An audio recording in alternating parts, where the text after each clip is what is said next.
स्वागत है अगले टॉपिक पे। हम लोग आज मतलब कि ये टॉपिक हम लोग क्यों पढ़ रहे हैं वाला चीज़ आ सकता है। ये टॉपिक आज का रहेगा एंटी क्राइस्ट के ऊपर वचन हमें क्या सिखाता है। तो हम लोग ये एंटी क्राइस्ट के बारे में क्यों पढ़ रहे हैं, तो हम लोग एंटी क्राइस्ट के बारे में पास्टर लोग से चर्च में बहुत बहुत सुनते हैं कि ये करेगा, वो करेगा, हाहाकार मचा देगा दुनिया में। मैं वचन यहाँ पे रखना चाहूँगा कि वचन एक्चुअल में हम लोग को क्या सिखाता है, एंटी क्राइस्ट क्या करने वाला है। तो एक बार इस टॉपिक में जाने से पहले हमने अभी तक क्या कवर किया है उसको एक बार बता लेता हूँ। हमने दानियल के 70 सप्ताह की स्टडी कवर की है, जिसमें हमने ये इस्टेब्लिश किया था कि 7 साल की भविष्यवाणी प्रकाशित वाक्य में नहीं पाई जाती है, वो दानियल की पुस्तक 9 अध्याय में पाई जाती है और दानियल के 70 सप्ताह का भाग है। ठीक है। उसके बाद हमने दानियल के 7वें अध्याय में जो 4 जानवर हैं, जो कि 4 राज्य जो परमेश्वर के राज्य की स्थापना के समय में धरती पर रहेंगे, उसके बारे में स्टडी किया था। फिर हमने प्रकाशित वाक्य 13 में देखा था कि वो 4 जानवर एक मिल के एक बड़ा जानवर बन गए हैं, और हमने देखा था कि वह एक विश्व सरकार है जो कि धरती पे आएगी करके ऐसा बाइबल में लिखा हुआ था, और कैसे अभी यूनाइटेड नेशंस और उसके साथ जो देश जुड़े हुए वो सब उस विश्व सरकार का रोल निभा रहे हैं। फिर हमने उसी स्टडी को कंटिन्यू किया था प्रकाशित वाक्य 13 में, और ये देखा था कि उस विश्व सरकार के विश्व एम्पायर के 2 लीडर्स होंगे। राजनीति का लीडर एंटी क्राइस्ट होगा और उसका एक पार्टनर होगा जो कि धर्म का लीडर रहेगा, झूठा भविष्यवक्ता, फॉल्स प्रॉफिट। और वो लोग क्या क्या करेंगे वो सब चीज़ के बारे में देखे थे, जिसमें वो लोगों से पूजा करवाएंगे बेसिकली एंटी क्राइस्ट की। उसके बाद हमने मार्क ऑफ द बीस्ट के बारे में देखा था, जिसमें एंटी क्राइस्ट और फॉल्स प्रॉफिट अपना जो सिस्टम लाने वाले दुनिया में, तो लोगों को कैसे मजबूर करेंगे उस सिस्टम में शामिल होने के लिए। उसके लिए वो लोग मार्क ऑफ द बीस्ट को यूज़ करने वाले हैं कि अगर तुम इसको तुमको इस नौकरी करना है तो इस सिस्टम में शामिल होना पड़ेगा, अदरवाइज तुमको छाप नहीं दी जाएगी, तुम नौकरी नहीं कर सकते, तुम्हारा बैंक अकाउंट चले जाएगा। तो बेसिकली लोगों को मजबूर करना कि तुम इस सिस्टम में घुसो। उसके बाद अगला स्टडी में हमने देखा था कि एक और भविष्यवाणी बाइबल में पाई जाती है जो बोलती है कि जो आखिरी एम्पायर होगा, आखिरी जो विश्व सरकार होगी, जो परमेश्वर के राज्य के स्थापना से जस्ट पहले होगी, वो होली रोमन एम्पायर होगा। ठीक है। और होली रोमन एम्पायर की खासियत थी कि उसके भी 2 लीडर्स थे, पॉलिटिक्स का लीडर था और रिलीजन का लीडर था। जैसे एंटी क्राइस्ट और फॉल्स प्रॉफिट है, वैसे होली रोमन एम्पायर का भी हिस्ट्री रहा है कि उसके 2 लीडर्स रहते थे, पॉलिटिकल पावर और रिलीजियस पावर। तो जो आखिरी साम्राज्य होगा यीशु मसीह के राज्य से पहले, वो होली रोमन एम्पायर होगा। उसके बाद हमने लास्ट स्टडी जो किया था वो आखिरी के 7 साल में क्या क्या होने वाला है उनके बारे में देखा था कि आखिरी के 7 साल शुरू कब से होंगे, वाचा बांधने से शुरू होंगे, साल के बीच में क्या होगा, साल के अंत में क्या होगा, वो सब बातें। ठीक है। सब ब्रीफ में देखा था, ऊपर से देखा था। डिटेल में आखिरी के 7 साल की चीज़ों को हम लोग आगे और कवर करेंगे। आज हम लोग जानने वाले हैं एंटी क्राइस्ट के बारे में, बाइबल हम लोग को क्या सिखाता है। तो हम लोग सबसे पहले नए नियम से देखेंगे कि नए नियम जो है एंटी क्राइस्ट के विषय में क्या बोलता है। अपन जब दूसरा थेसलनिकियों की पत्री पढ़ते हैं, उसका 2 अध्याय, तो वहाँ पे पौलुस ये बात कर रहा है कि यीशु मसीह के आने का दिन और हमारा यीशु मसीह से मिलने का समय, उसके बारे में चर्चा कर रहा है। और वहाँ पे बोलता है कि let no man deceive you by any means, कोई भी मनुष्य तुमको किसी भी रीति से धोखा न दे पाए, क्योंकि वह दिन तब तक नहीं आएगा, for that day shall not come except there come a falling away first and that man of sin be revealed the son of perdition, वह पाप का पुरुष, विनाश का पुत्र प्रकट ना हो जाए। जब तक वह पुरुष प्रकट नहीं होगा वह दिन नहीं आएगा। कौन सा दिन? यीशु मसीह का आना और हमारा यीशु मसीह से मिलना। ठीक है। और आगे क्या बोलता है, who opposeth and exalted himself above all that is called God और that is worshipped, so that he as God sitteth in the temple of God, showing himself that he is God, जो कि परमेश्वर के विरुद्ध में बातें करता है और खुद को परमेश्वर की तरह दिखाता है, यहाँ तक कि परमेश्वर के मंदिर में बैठ के खुद को परमेश्वर बताता है। ठीक है। तो यहाँ पे अपन एक इंसान के बारे में बात कर रहे हैं जो जब तक प्रकट नहीं होगा, यीशु मसीह का आना और संतों का यीशु मसीह से मिलना नहीं होगा, तो उस पाप का पुरुष, विनाश के पुत्र का प्रकट होना पहले होगा। दूसरा, हम लोग पहला यूहन्ना 2 अध्याय के 18 पद में पढ़ते हैं। यूहन्ना क्या बोलता रहता है कि little children, it is the last time and as you have heard the antichrist shall come. छोटे बच्चों, तुम जानते हो अंत का समय है, और जैसा कि तुमने सुना है कि मसीह विरोधी आने वाला है। एंटी क्राइस्ट को हिंदी में मसीह विरोधी बोलते हैं। Even now there are many antichrists whereby we know that it is the last time. अभी भी बहुत से मसीह विरोधी हैं दुनिया में, इसलिए हम जानते हैं कि अंत का समय है। तो दुनिया में हमेशा से मसीह विरोधी रहे हैं, लेकिन बाइबल एक्सप्लिसिटली एक इंसान के बारे में बात करता है जिसके बारे में, जैसे यीशु मसीह के पहले आगमन के बारे में लगभग 100 से ऊपर भविष्यवाणियाँ थी। उसी प्रकार एंटी क्राइस्ट के बारे में भी एक पास्टर ने काउंट किया था, लगभग 50 के आसपास भविष्यवाणियाँ हैं। मतलब बाइबल में परमेश्वर चाहते हैं कि तुम कहीं ना कहीं इसके बारे में समझो, चीज़ों को समझो। तो यहाँ पे मैंने कौन से चैप्टर में किस रीति से प्रस्तुत किया गया है, ओवरव्यू दिया है, उसके बाद में इन्हीं के डिटेल्स में समझाने का यहाँ कोशिश करूँगा। दानियल की पुस्तक 7वें अध्याय में बोला गया है कि वह छोटा सा सिंह है जो 10 सिंह के बीच में से आएगा और 3 सिंहों को गिरा देगा। दानियल की पुस्तक 8वें अध्याय में बोलता है कि वह बकरे का 4 सिंह में से एक सिंह है, नहीं 4 सिंह में से एक सिंह में से एक और छोटा सिंह निकलता है, वो छोटा सिंह है ये एंटी क्राइस्ट। फिर दानियल की पुस्तक 9 अध्याय में अपन पढ़ते हैं कि आने वाले प्रधान की प्रजा जिसने यरूशलेम और मंदिर को तबाह किया था, वह प्रधान वाचा बांधेगा। मतलब एंटी क्राइस्ट वाचा बांधने वाला प्रधान है। वहाँ पे इस प्रकार से उसके बारे में पढ़ते हैं। दानियल की पुस्तक 11वें अध्याय में उसको उत्तर का राजा के रूप में पढ़ते हैं, जो कि एक दुष्ट इंसान है करके बाइबल में लिखा गया है।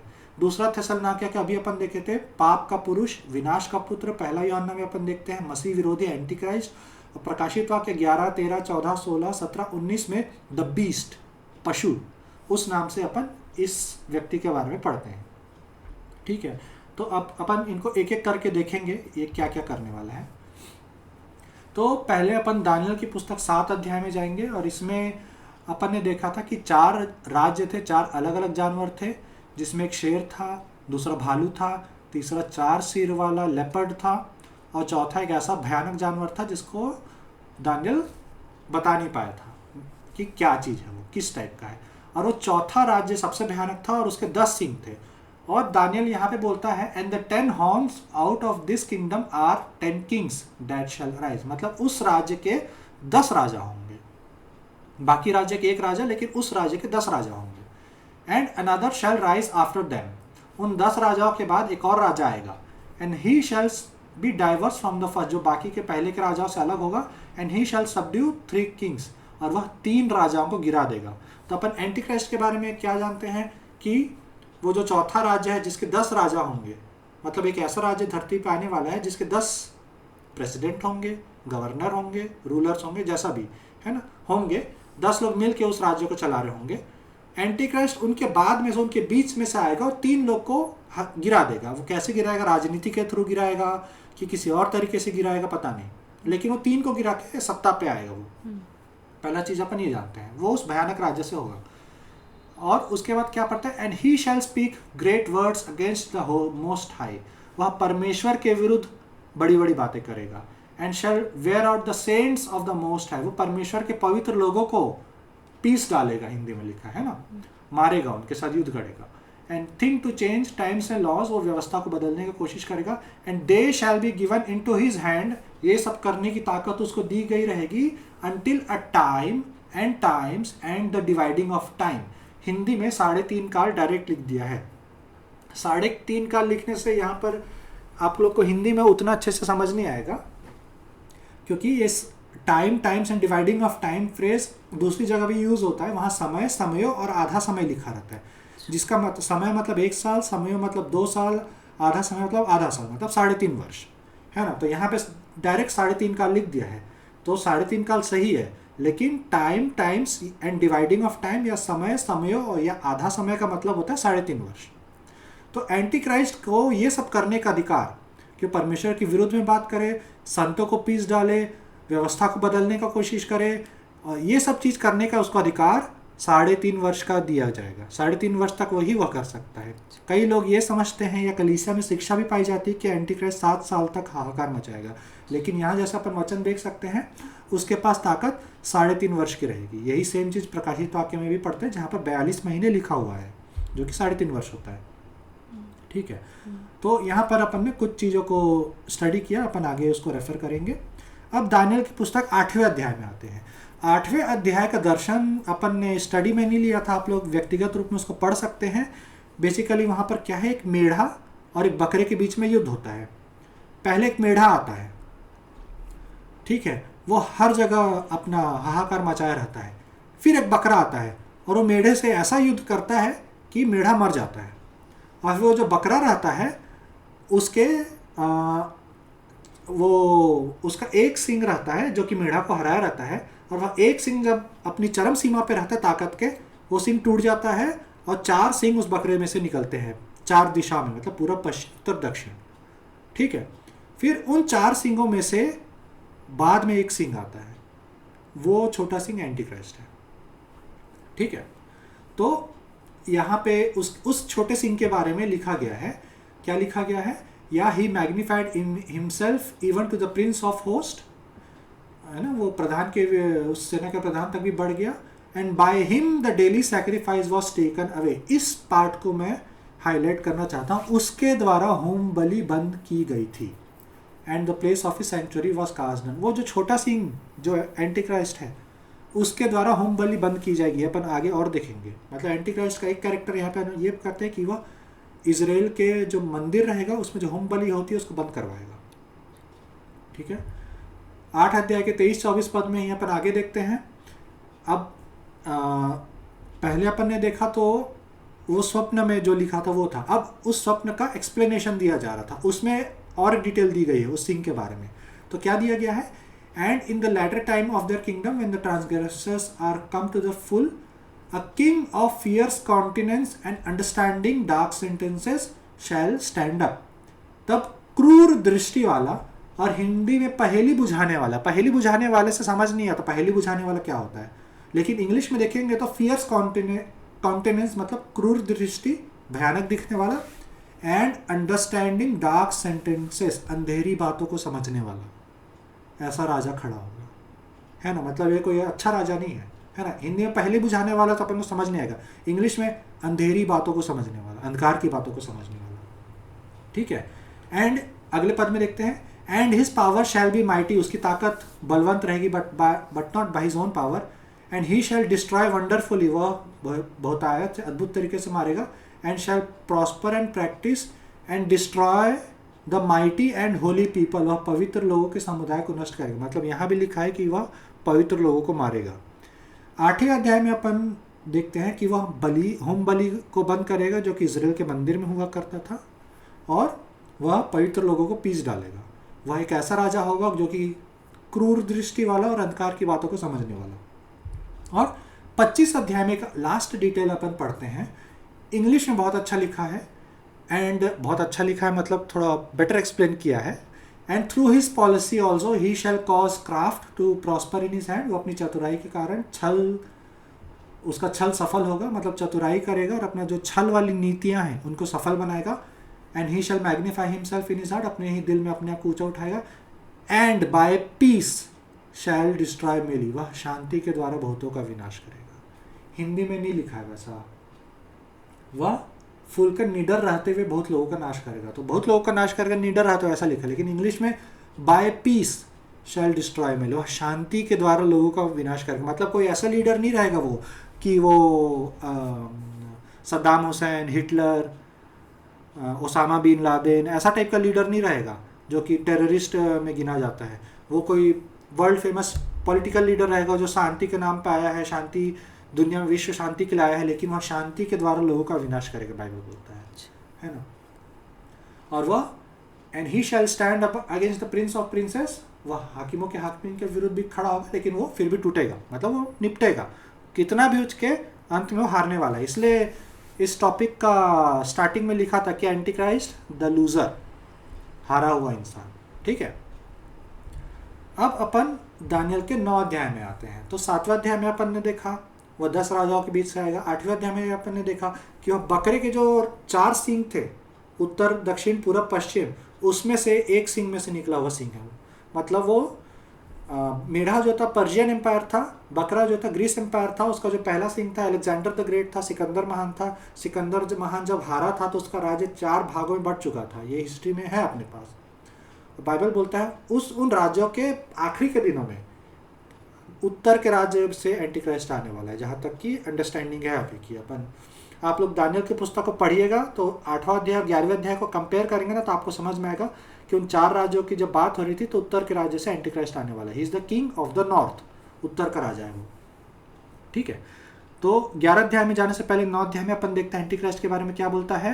ये 9 अध्याय का 27 पद है, ये वही पद है जिसको अपन ने काफ़ी बार हमने कवर किया है, आखिरी के 7 साल की शुरुआत वाला पद। इस पद में आखिरी के 7 साल में क्या क्या होने वाले वो बातें हैं। पहला है कि वाचा बांधी जाएगी, दूसरा मेल बलि बंद होगी और उजाड़ने वाली घृणित वस्तु को रखा जाएगा, और अंत में जो कि ठाना हुआ है परमेश्वर का वो उड़ेला जाएगा, ठीक है।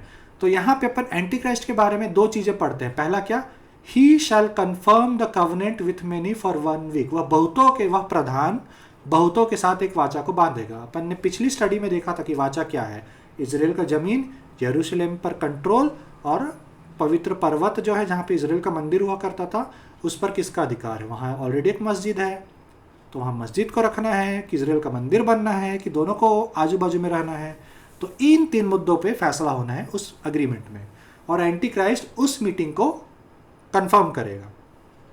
तो पहला साइन तो यहाँ पे ये पाया जाता है। और इस भविष्यवाणी में अपन ने देखा था जब वो मीटिंग कंफर्म होगी वो आखिरी सप्ताह शुरू हो गया है, मतलब आखिरी के 7 साल शुरू होंगे उस वाचा के बांधे जाने से, ठीक है। दूसरा अपन डिटेल देखते हैं कि वह होम बलि और अन्न बलि को बंद करेगा। अपन ने 8वें अध्याय में ही देखा था कि वह राजा होम बलि को बंद करने वाला है। और दानियल की पुस्तक 9 अध्याय में देखते हैं कि आधे सप्ताह के बीतने पर बंद करता है, मतलब 7 साल की शुरुआत में वाचा बांधी जाती है, लेकिन 3.5 वर्ष बीतने के बाद एंटी क्राइस्ट बलि को बंद करता है, ठीक है। और दूसरा उजाड़ने वाली घृणित वस्तु वाली घटना घटते है, ये अपन नेक्स्ट टॉपिक में देखेंगे वो क्या है, ठीक है। तो यहाँ पे अपन फिर से देखते हैं एंटी क्राइस्ट के बारे में 2 चीज़ें, वाचा को बांधेगा, बलियों को बंद करेगा, ठीक है। 11 अध्याय का 31 पद में अपन देखते हैं दानियल की पुस्तक में, and arms shall stand on his part, है ना, जो सेना रहेगी उसके साथ रहेगी। And they shall pollute the sanctuary of strength, है ना, वो पवित्र स्थान को अपवित्र करेंगे। And shall take away the daily sacrifice and they shall place the abomination that maketh desolate, लोग होम बलि को बंद कर देंगे और उजाड़ने वाले घृणित वस्तु को स्थापित करेंगे वहाँ पे, ठीक है।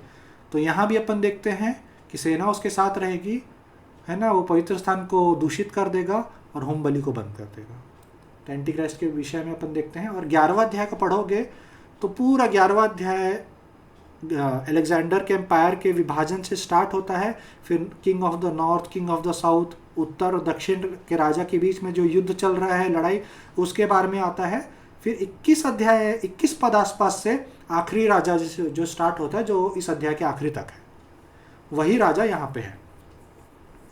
तो इतना हम पुराने नियम में एंटी क्राइस्ट के विषय में पढ़ते हैं। मैंने सारे 50 पद यहाँ पे नहीं रखा हूँ, जो पद क्लियरली अपन को ईजी है समझने के लिए वो बातें रखा हूँ जो कि वो चीज़ करने वाला है ना, हर एक पद को यहाँ नहीं रख रहा हूँ मैं, ठीक है। अब अपन नए अध्याय में आते हैं, नए नियम में आते हैं, और प्रकाशित वाक्य की पुस्तक 11वें अध्याय में जाते हैं, जहाँ पहली बार एंटी क्राइस्ट का वर्णन है द बीस्ट के नाम से। और ये द बीस्ट की खासियत ये है कि ये बीस्ट वो वाला बीस्ट नहीं है जो कि प्रकाशित वाक्य पुस्तक 4 अध्याय में भी, 4थे अध्याय में भी वर्णन है, वो वाला बीस्ट नहीं है। ये वाला जो बीस्ट है ना, ये अथाह कुंड, जो ऐसा गड्ढा जिसका नीचे का वो तल नहीं है, उससे निकल के आ रहा है ना। तो ये वाला बीस्ट अच्छा नहीं है, इसके 7 सिर और 10 सिंग, आगे अपन पढ़ते हैं इसके बारे में। तो ये पर्टिकुलर जो बीस्ट है जो अथाह कुंड से निकल के आता है, जिसके 7 सिर और 10 सिंग है, ये एंटी क्राइस्ट वाला बीस्ट है, ठीक है। तो इसके बारे में 11वां अध्याय को मैं डिटेल बता देता हूँ, डिटेल बोल रहा हूँ, एक ओवरव्यू दे देता हूँ कि 11वें अध्याय में क्या होता है। 11वें अध्याय में क्या होता है कि यूहन्ना को बोला जाता है कि इजराइल के मंदिर को नाप, लेकिन बाहर के आंगन को छोड़ देना, क्योंकि वो अन्य जातियों को दे दिया गया है, ठीक है। इससे ये समझ में आता है कि इजराइल मतलब एक मंदिर बनाएगा, तभी तो उसको नापेंगे, है ना, ठीक है। फिर मंदिर नापने के बाद तीसरे पद में परमेश्वर बोलते हैं कि मैं अपने 2 गवाह को भेजूंगा, जो कि 1260 दिन तक गवाही देंगे परमेश्वर के विषय में। मतलब जहाँ शैतान की तरफ से 2 लोग रहेंगे धरती पे, एंटी क्राइस्ट और झूठा भविष्यवक्ता, परमेश्वर भी अपनी तरफ से 2 गवाह को भेजेगा धरती पे। जो कि इसराइल में यरूशलेम में जाके वहाँ पे प्रचार करते रहेंगे और एंटी क्राइस्ट इनसे परेशान रहेगा बेसिकली, है ना। तो और इन दो गवाह के विषय में यहाँ तक बोला जाता है कि इनके पास तरह तरह चमत्कार करने का अधिकार रहेगा, यहाँ तक कि धरती को भी विनाश कर दे करके, ठीक है। अब यहाँ पे दिक्कत वाली बात यह है कि इनके पास चमत्कार करने का अधिकार है। बाइबल बोलता है कि झूठा भविष्यवक्ता जो एंटी क्राइस्ट का पार्टनर है वो भी चमत्कार दिखाएगा, और यहाँ तक कि वह स्वर्ग से अग्नि धरती पे बुला लेगा। कलीसिया में ये शिक्षा पाई जाती है कि ये जो दो गवाह आने वाले हैं ना, इसमें से एक हानोक होगा, दूसरा एलिया होगा। हानोक इसलिए होगा क्योंकि वो मरा नहीं था, जिंदा उठा लिया गया था। एलिया भी जिंदा उठा लिया गया था, और एलिया के विषय में भविष्यवाणी थी कि एलिया को परमेश्वर भेजेंगे, मेरे आने से पहले एलिया आएगा करके। तो इसमें लोगों को कहना रहता है क्योंकि दोनों नहीं मरे थे, और इब्रानियों की पुस्तक में अपन एक वचन को पढ़ते हैं कि हर इंसान का एक बार मरना जरूरी है और उसके बाद न्याय होना, तो मतलब इनको आके मरना पड़ेगा। लेकिन इस लॉजिक में एक गड़बड़ है। जब यीशु मसीह का नहीं, जब हमारा पुनरुत्थान होगा तो पौलुस बोलता है पहले जो मसीह में मुर्दे हैं वो जी उठे हैं, बाकी हम जो जिंदा हैं बदल जाएंगे। मतलब यीशु मसीह जब आएंगे बादलों पे, उस समय भी कुछ लोग होंगे जो मृत्यु को नहीं देखेंगे, डायरेक्ट लोग ट्रांसफॉर्म होंगे। तो जब उनको मरना जरूरी नहीं है तो इनको काहे दोबारा पैदा होके मरना जरूरी है, जाहिर सी बात है ना। ठीक है। दूसरा, हानोक की वापसी के बारे में कोई भविष्यवाणी नहीं है, ठीक है, तो हानोक का हम क्यों मानने वाला चीज है। तीसरा, कुछ लोग बोलते हैं कि इनके जो चमत्कार है वो वैसे चमत्कार है जैसा एलिया और मूसा दिखाए थे। तो एक एलिया है, दूसरा मूसा है, तो मूसा के भी वापसी की कोई भविष्यवाणी नहीं है, तो हम मूसा क्यों मानने वाला बात है ना, वो तुक्का ही एक तरीके से मैं बोलूँ। अब जहाँ तक एलिया की बात आती है कि इनमें से एक एलिया हो सकता है, तो यीशु मसीह ने सुसमाचार में क्लियरली बोला था कि एलिया ऑलरेडी आ चुका है और उसके साथ जो जो होना था वो हो चुका था। और लूका में अपन पढ़ते हैं कि यूहन्ना बपतिस्ता एलिया की आत्मा में आया था, और चेले भी समझ जाते हैं कि यीशु मसीह यूहन्ना बपतिस्ता के बारे में बात कर रहे थे। मतलब यीशु मसीह के अनुसार एलिया ऑलरेडी आ चुका है, तो फिर से क्यों आएगा वो। तो इन लोग कौन होंगे, इन लोग कोई होंगे दो गवाह, है ना, वो कौन होंगे, अभी भी जिंदा होंगे, अभी उनको परमेश्वर ट्रेन कर रहे होंगे, जो भी होंगे, लेकिन उनके पास वो सामर्थ होगा जो एलिया मूसा उनके पास था, लेकिन लोग एलिया ही होंगे ऐसा नहीं है। अब प्रॉब्लम यहाँ पे क्या आता है वो ये है कि जो लोग सोचते हैं कि एलिया आने वाला है, एलिया ने क्या चमत्कार दिखाया था, उसने स्वर्ग से अग्नि को बुलाया था। जब उन लोग देखेंगे कि झूठा भविष्यवक्ता स्वर्ग से अग्नि को बुला रहा है, उनको क्या लगेगा कि दो गवाह में से एक गवाह एलिया वो झूठा भविष्यवक्ता है, और झूठा भविष्यवक्ता बोलेगा कि जो पुरुष है एंटी क्राइस्ट यही मसीहा है। तो जो लोग एलिया वाला चिन्ह को देख रहे हैं उन लोग एंटी क्राइस्ट का मसीहा समझ बैठेंगे। तो ये बहुत बड़ा डिसेप्शन है, धोखा है, जिसके लिए अपन को जानने की जरूरत है कि ना एलिया आने वाला है, ना हनोक आने वाला है, ना मूसा आने वाला है। ये दो गवाह होंगे, इनके पास वो सामर्थ होगा, लेकिन एलिया ऑलरेडी आ चुका है।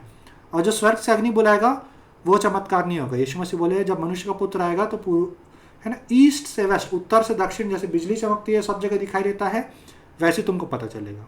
इसलिए वो चिन्ह देखने से पहले कोई बोले रेगिस्तान में है तो मत भागना, इधर है मत भागना करके बोला था, ठीक है। तो इस पद में क्या होता है कि जब ये दो गवाह अपनी गवाही दे दिए, 3.5 वर्ष तक इन लोग गवाही देते हैं, मतलब जब जितने साल एंटी क्राइस्ट शासन कर रहा है, इन लोग भी उधर परमेश्वर के दो गवाह भी धरती पे अपना प्रचार कर रहे हैं, है ना। तो क्या होता है, and when they shall have finished their testimony, जब लोग अपना गवाही बंद कर देंगे, the beast that ascendeth out of the bottomless pit shall make war against them, है ना, जो पशु है जो अथाह कुंड से निकलता है उनसे युद्ध करेगा, and shell overcome them and kill them, उनको मार डालेगा, ठीक है, मार डालेगा। लेकिन मैं शायद इसके आगे का पद डालना भूल गया, उनको मार देता है और फिर दुनिया पूरी ताली बजाती रहती है कि जो हम लोग को, जिनके प्रचार से हम लोग परेशान हो रहे थे, लोग मर गए। 3 दिन बाद इनके अंदर जान आ जाता है, परमेश्वर की आवाज़ आती है ऊपर आ जाओ, और लोग स्वर्ग उठा ले जाते हैं और सब लोग इनको जाते हुए देखते हैं, और उसी समय फिर डर के मारे ये क्या हो रहा है, ये लोग जिंदा कैसे हो गए, वो सब घटनाएं होती है, भूकंप आता है, वो सब चीज़ें, ठीक है। तो यहाँ पे अपन देखते हैं कि एंटी क्राइस्ट इनसे जीतेगा, टेम्पररी, है ना। फिर प्रकाशित वाक्य की पुस्तक 13 अध्याय में जाते हैं, जहाँ एंटी क्राइस्ट का फिर से वर्जन है, द बीस्ट, है ना। तो जो पहला बीज जो समुद्र से निकलता है जिसके 7 से 10 सिंग है वही वाला बीज है, ठीक है। अब इसके 5 से 7 पद में अपन देखते हैं, and there was given unto him a mouth speaking great things and blasphemies, एक मुंह दिया गया जिससे वह परमेश्वर की निंदा वाली बात करे। अपन दानियल की पुस्तक में भी वही पढ़े थे। And power was given unto him to continue 40 months, उसको 42 महीने तक काम करने का अधिकार दिया गया, 3.5 वर्ष। एंटी क्राइस्ट के पास सत्ता कितने समय की रहेगी? 3.5 वर्ष की रहेगी, 7 साल की नहीं रहेगी, ठीक है। और उसमें वो क्या करेगा? And he open his mouth in blasphemy against God, वो अपना मुंह खोलेगा, परमेश्वर के विरुद्ध में बात करे, निंदा करे, उसके नाम की निंदा करे, उसके निवास की निंदा करे, तंबू की निंदा करे, और जो स्वर्ग में वास करते हैं, and them that dwell in heaven, उनकी निंदा करे। सबकी निंदा कर रहा है वो, मतलब वो कौन होता है? यहाँ का बॉस मैं हूँ, है ना, सब मेरे इशारों पे चलता है, इस दुनिया का माल, इस टाइप का डींग हाँकने वाला बात करने, है ना, ऐसा लीडर होगा। 7वें पद में देखते हैं, and it was given unto him to make war with the saints, वह संतों के साथ युद्ध करेगा, एंड टू ओवरकम देम, और उन पर जीतेगा भी। And power was given unto him over all kindreds tongues and nation, उसको सत्ता ताकत दिया गया था कि वह सारी जाति भाषा उन पर अधिकार करे। यहाँ पे बोला जाता है कि वह संतों के साथ युद्ध करेगा। कुछ लोग नहीं, कलीसिया में शिक्षा पाई जाती है कि जो परमेश्वर के लोग हैं, संत हैं, वो एंटी क्राइस्ट के आने से पहले ही स्वर्ग उठा लिए जाएंगे। तो अगर वह स्वर्ग उठा लिए गए हैं तो वह किससे युद्ध कर रहा है? यहाँ तो लिखा है कि वह युद्ध करेगा और उन पर जीतेगा भी। तो ये शिक्षा दी जाती है कि लेफ्ट बिहाइंड चर्च, जो लोग तैयार नहीं थे वो लोग छूट जाएंगे, जो तैयार थे वो लोग उठा लिए जाएंगे, और जो लोग तैयार नहीं थे वो लोग छूट जाएंगे, और एंटी क्राइस्ट उनसे युद्ध करेगा। फिर उन जो छूटे हुए का क्या होगा? यीशु मसीह दोबारा आएंगे, तब उनको दोबारा मौका मिलेगा। लेकिन अपन 10 कुंवारी वाले दृष्टांत में देखते हैं कि जो 5 कुंवारी बेवकूफ़ थी, एक बार मौका हाथ से गया, दोबारा उनको मौका नहीं मिला। हम लोग किस बेसिस पे बोलें कि उनको दोबारा मौका मिलेगा? अपन इसकी डिटेल स्टडी में जाएंगे कि संत कौन है जिससे वो युद्ध करेगा बाद में। लेकिन फिलहाल अपन यहाँ पे कुछ बातों को स्टैब्लिश करते हैं। पहला कि ये कि वह उसके पास 3.5 वर्ष तक शासन करने का अधिकार रहेगा, वह परमेश्वर के विरुद्ध में बात करेगा, वह संतों से युद्ध करेगा, उसको सारी दुनिया पर अधिकार दिया गया रहेगा। ये बात है, ठीक है। दानियल की पुस्तक में वापस जाते हैं और वहाँ भी अपन सेम डिस्क्रिप्शन पाते हैं 36 अध्याय में, वही उत्तर का राजा। And the king shall do according to his own will, अपनी ही मनमानी करेगा, अपने आप को ऊंचा उठाएगा। And magnify himself above every god, सारे देवी देवताओं के ऊपर अपने आप को उठाएगा। And shall speak marvellous things against the God of the gods, परमेश्वरों के परमेश्वर के विरुद्ध में बातें करेगा। हिंदी में कैसा लिखा है? वह देवताओं के परमेश्वर के विरुद्ध में अनोखी बातें कहेगा। And shall prosper till the indignation be accomplished, है ना, और तब तक जीतता रहेगा जब तक उस पर ठहराया हुआ विनाश का समय ना आ जाए, क्योंकि जो निश्चय ही ठाना हुआ है वो पूरा होगा ही करके, ठीक है। प्रकाशित वाक्य 13 में वापस आते हैं और कुछ और चीज़ देखते हैं। 4 और 8 पद में, 4 पद में देखते हैं कि लोग उसकी पूजा कर रहे हैं। And they worshipped the dragon which gave power unto the beast, जो ड्रैगन है, जो अजगर है, वह शैतान है, बाइबल बोलता है ना, और उसने एंटी क्राइस्ट को, द बीस्ट को पावर दिया था, पशु को अपना अधिकार दिया था, और लोग शैतान की पूजा कर रहे हैं। And they worshipped the beast, उन लोग उस पशु की पूजा कर रहे हैं, एंटी क्राइस्ट की पूजा कर रहे हैं। सेइंग, कैसे? Who is like unto the beast, इस पशु के समान कौन है? कौन इससे लड़ सकता है? कौन इससे युद्ध कर सकता है? मतलब इतना बलवान है ना। And all that dwell upon the earth, जितने लोग धरती पर निवास करते हैं, शैल वर्शिप हिम, सब उसकी पूजा करेंगे। मतलब यहाँ पे सिर्फ शासन करने की बात नहीं आ रही है, ये पॉइंट आ जाएगा कि आपको उसकी आराधना करना पड़ेगा, मजबूर करेगा कि तुम आराधना करो, है ना। हु, और हर कोई उसकी आराधना करेगा सिवाय उनके whose names are not written in the book of life of the lamb slain from the foundation of the world, है ना, मेमने की पुस्तक में, जो कि जगत की उत्पत्ति के समय से घात किया गया है। जितने लोगों का उद्धार की पुस्तक में नाम नहीं है वे सब उसकी आराधना करेंगे। इसलिए जरूरी है कि जितने लोग इस मैसेज को सुन रहे हैं, आपका नाम उस जीवन की पुस्तक में रहे, है ना। इसलिए उसके लिए अपन को ध्यान देने की ज़रूरत है, ठीक है। एक आखिरी पद अपन देखते हैं प्रकाशित वाक्य 16 में, 16 अध्याय में अपन आर्मेगेडन के युद्ध के बारे में पढ़ते हैं, जिसमें दुनिया की सेना इजराइल को ख़त्म करने के लिए इकट्ठा होती है ना। उसका 13 और 14 पद में पढ़ते हैं, and I saw 3 unclean spirits like frog, 3 अशुद्ध आत्मा मेंढक के समान निकल रही है। किसके मुंह से? ड्रैगन के मुंह से, मतलब शैतान के मुंह से, द बीस्ट के मुंह से, मतलब एंटी क्राइस्ट के मुंह से, और फॉल्स प्रॉफिट के, झूठा भविष्यवक्ता के मुंह से, मतलब उन तीनों के मुंह से, एंटी क्राइस्ट, उसका पार्टनर झूठा भविष्यवक्ता और शैतान, तीनों के मुंह से अशुद्ध आत्मा निकल रही है। और वो क्या है? For they are the spirit of devils, वो है ना शैतान की दुष्ट आत्माएं हैं जो कि वर्किंग मिरेकल, जो कि चमत्कार दिखाते हैं, which go forth unto the kings of the earth, और सारे दुनिया के नेताओं के पास जाते हैं कि उनको इकट्ठा करे परमेश्वर के उस महान युद्ध के लिए, to gather them to the battle of that great day of God almighty. मतलब ये किस तरीके से होगा? ये मुंह से आत्माएं निकल रही हैं और दुनिया के नेताओं को इकट्ठा कर रही हैं। किस तरीके से होगा? एक मीटिंग हो रही है जिसमें उन लोग मौजूद है। हमको इजराइल पे हमला करना चाहिए, ये ऐसा मनमानी नहीं कर सकता है ना, हमको करना चाहिए, बहुत मनमानी हो गया, हमारा विश्व सरकार नहीं हो रहा। मतलब अपनी बातों से लोगों को इन्फ्लुएंस कर रहा है, नेताओं को इन्फ्लुएंस कर रहा है, उनको मना रहा है कि हम लोग को अटैक करना चाहिए। तो इस तरीके से वो आत्माएं शब्दों से लोगों को कन्विंस करेगी कि वो इजराइल पर अटैक करने के लिए इकट्ठा हो। ठीक है, तो अपन ने अभी तक एंटी क्राइस्ट के बारे में क्या क्या पढ़ा है उसको अपन देख लेते हैं। पहला कि वह पाप का पुरुष है, विनाश का पुत्र है, वह 3.5 वर्ष तक शासन करेगा, वह एक ऐसा राजा है जिसका एक बहुत भयानक चेहरा है ना, वो अंधेरी बातों को समझता है, वह उत्तर का राजा है, वह 10 राजाओं के बीच में से आएगा, वह 3 राजाओं को गिरा देगा, वह वाचा को बांधेगा इजराइल के साथ, है ना, वह मेल बलि को बंद कर देगा जो कि मंदिर में हुआ करती थी, वह उजाड़ने वाली घृणित वस्तु को स्थापित करेगा, वह अपने आप को परमेश्वरों के ऊपर उठाएगा, ईश्वरों के ऊपर उठाएगा, वह परमेश्वर के विरुद्ध में निंदा की बातें करेगा, वह शांति के द्वारा लोगों का विनाश करेगा, लोग उसकी आराधना करेंगे, वह संतों को विनाश कर देगा, वह 2 गवाह को मार डालेगा, वह इजराइल पर अटैक करेगा, और ये सब करने के बाद वो आग की झील में फेंक दिया जाएगा। क्योंकि प्रकाशित वाक्य 19 अध्याय में अपन पढ़ते हैं कि जब वह अपनी आर्मी को लेके इजराइल पर अटैक करने के लिए आएगा तब स्वर्ग खुलता है और वहाँ पे परमेश्वर का वचन स्वर्ग की सेना के साथ प्रकट होता है, घोड़े पर सवार होकर, है ना। उसने एक ऐसा वस्त्र पहना था जिसमें लिखा हुआ था परमेश्वर का वचन, और उसमें क्या होता है? सेना आती है, एंटी क्राइस्ट उस सेना को लाता है, यीशु मसीह की सेना आती है, हरा देती है, और आखिरी में क्या लिखा है? And I saw the beast and the kings of the earth and there आर्मीज gathered together to make war against him that sat on the horse and against his army, है ना। मैंने पशु को देखा, एंटी क्राइस्ट को देखा, और पृथ्वी के राजाओं को देखा और उसकी सेनाओं को देखा जो कि उसके साथ युद्ध करने के लिए इकट्ठा है, जो कि घोड़े पे सवार है, स्वर्ग की सेना आ रही है ना।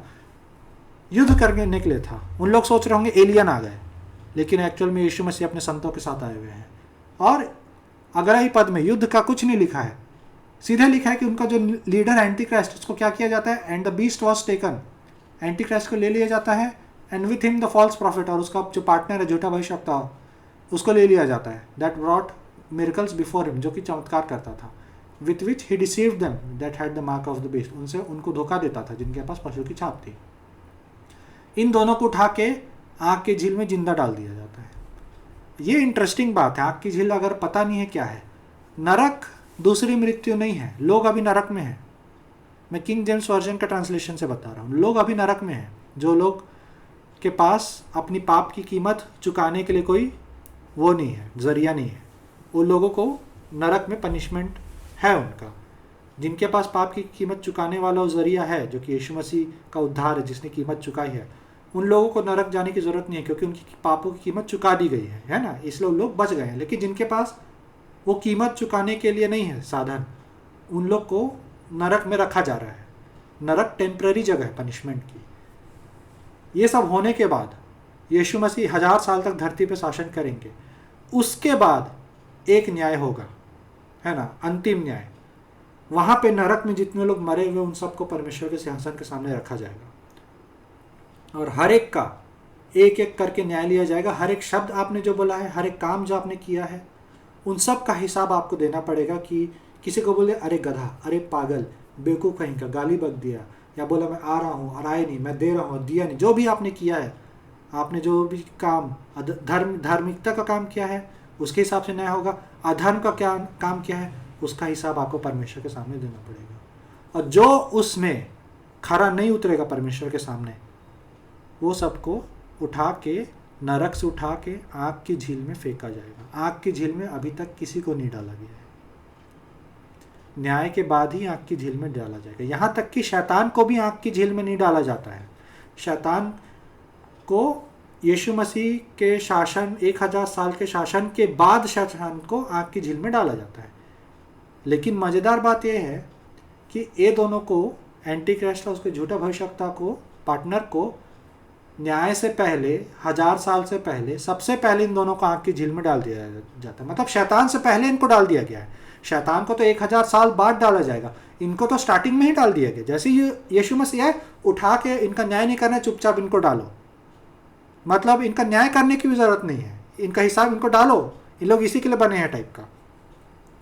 तो सोचने वाली बात है, जो शैतान जो 6000 साल से परेशान करके रखा है, दुनिया में इतना दुष्टता करके रखा है, वो तीसरा नंबर है उसका आग की झील में जाने का। ये दोनों का पहला दूसरा नंबर है ना। तो इससे अपन बोल सकते हैं कि एंटी क्राइस्ट सबसे बड़ा गधा है बोलो, या सबसे बड़ा लूजर है।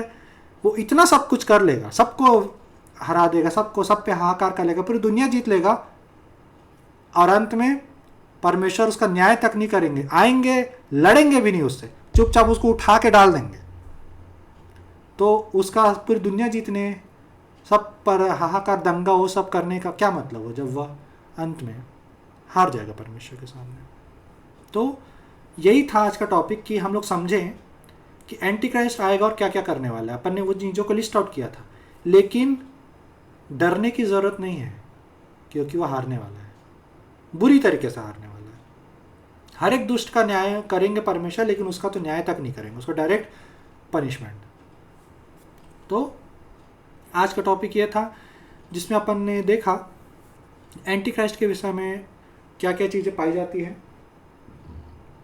और एंटी क्राइस्ट को हम कैसे पहचानेंगे। तो हमने भविष्यवाणियों को समझा है। क्या क्या भविष्यवाणी है, कि वह एक पॉलिटिकल लीडर होगा, जो कि टेररिस्ट टाइप का आदमी नहीं होगा। वो एक अच्छा नेता होगा जो शांति के नाम पे आएगा, लेकिन शांति के द्वारा विनाश करेगा। वह इजराइल के साथ वाचा बांधेगा, जिसमें इजराइल को अधिकार मिल जाएगा कि वह मंदिर बना सके, इजराइल उस ज़मीन पर रह सके, इजराइल का यरूशलेम पर अधिकार हो सके, जिससे इजराइलियों को भी लगेगा कि हमारे फेवर में काम कर रहा है, ये अच्छा आदमी है।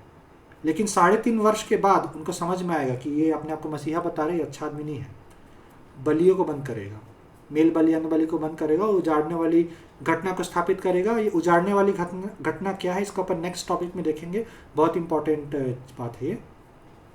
उसके बाद वो संतों से युद्ध करेगा, 3.5 वर्ष तक शासन करेगा, 10 राजाओं के बीच में से आएगा, पूरा उत्तर का राजा होगा, है ना, परमेश्वर के विरुद्ध में बातें करेगा।